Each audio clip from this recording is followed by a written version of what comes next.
Buying a new orchid is always an exciting adventure. But there's a few things we need to look out for to make sure that we get great success from that orchid in the years to come. So we go to all these amazing orchid shows and see all these beautiful things. Let's have a look at these plants and see what we need to look out for to ensure that we get blooming success out of them. And welcome to the Nature Company. If this is the kind of information you're interested in, please hit that subscribe button if you haven't already and help us grow as we help your plants. So now we've been running around to and from all of these amazing orchid shows, buying tons of orchids, and they all end up looking like this after a while. And we think, oh, what have I done wrong? They were flowering so beautifully. Come, there must be something that I'm not getting, that they're just not getting back to what they used to look like. Well, there's a couple of things that you need to look for while you're looking at these amazing blooms. You've got to look past that beauty and look at the health of the plant itself. So when next you're at that amazing orchid fair or local orchid club show and you're blown away by all those beautiful blooms, there's just a few things you should look at before you go throwing your money at something. Often I tend to look at the seedlings, that way I can get more bang for my buck, but we know those blooming orchids are so hard to resist. So let's look into it and see what we should be looking out for to ensure that those blooming orchids aren't a blooming nightmare. So we've got to look past the captivating beauty of those beautiful blooms and to the general health of the plant itself. A robust root system, a key indicator as to whether your plant is going to thrive and flower consistently. This is something that you're probably wanting to be looking at with all that good new root growth, nice plump pseudobulbs, some nice little shoots coming over there. So that's something that you'd want to be looking for. What you don't want is these dried up pseudobulbs. You don't want this ridging in these cattleyas. Then you know that there's dehydration taking place, and if there's dehydration taking place, there could be something wrong with the roots. Even though you can see there's some good new growth that's taken place, this is going to take a while to recover.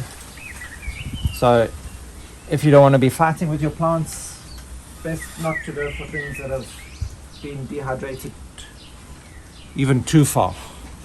Here you can see the dead growing tips. This is probably from lack of calcium, the yellowing, the dried dehydrated pseudobulbs. So those are things that you want to avoid.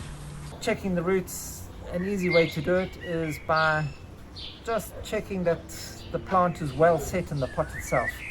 Don't go lifting it up and shaking it around. Respect for the grower's plants, please. But here we're just checking that the plant is set nicely, that it's not loose and wiggly, which would prove that it's been just repotted recently or that there's a problem with the root system itself. So that's just an easy indicator. And then you want to check for the vibrant bulbs and canes. You want to check that they're nice and plump and hard,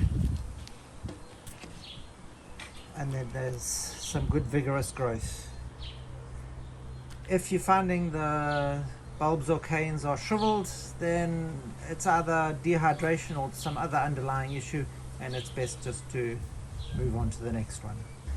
The leaves also play a crucial role in being able to determine the health of a plant.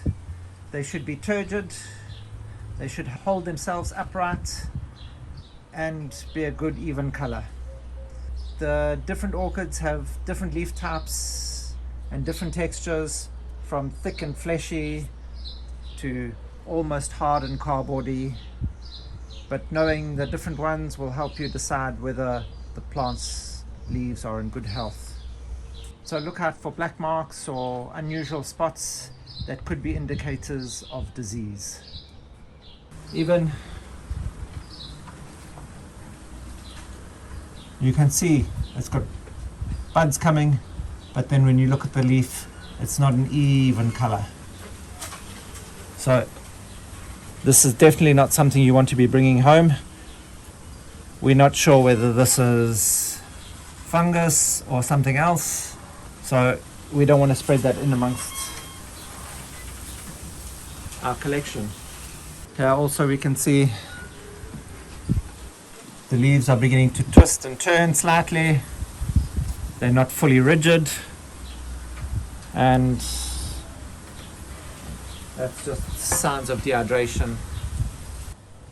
And also it's always important to check that your orchids are pest and disease free. You've got to check in all those difficult to see spots where pests or disease could be harbored easily. And color breaks in the flowers could actually be an indication of virus being present. So that's always something just to keep a small eye out on for. But if you are buying from a reputable fair, generally your plants should be relatively safe. And when it comes to buying seedlings or young plants, it's best to look for those that have got the biggest, thickest pseudobulbs and leaves. That way you know you're going to get a more robust growth from your plant and hopefully better blooming. So a good idea is always to ask your grower which they think would be best. They'll generally come up with some good insights for you, and this will always help you with your growing knowledge.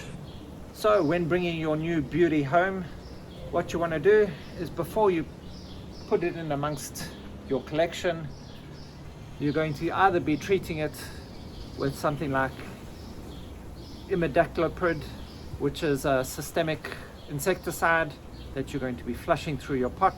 This is going to be absorbed into the plant, and then any of the insects that are either in the media or that will then try and attach to your plant will be killed. And that way you're not going to be spreading the pests amongst your collection. But even a better way than that is to repot your orchid immediately if you are able to. Repot it into the same media that you use with your other one, so that you can make sure your care regime can be kept identical right the way through all your plants, so you don't miss a step with your new orchid. And just a final tip: avoid repotting in autumn. Wait till you see good new root growth starting to happen, especially with the bifoliate cattleyas. Wait till you see those new roots setting, and then that's the perfect time to repot. You know they're going to set in well quickly, and you're going to get some blooming success out of them. Now you have an idea of what you should be looking for, and you should have brilliant success going forward. And thank you for watching. If you have learned anything or enjoyed this content, please hit that like button. Subscribe down below if you haven't already, and hit that notification bell.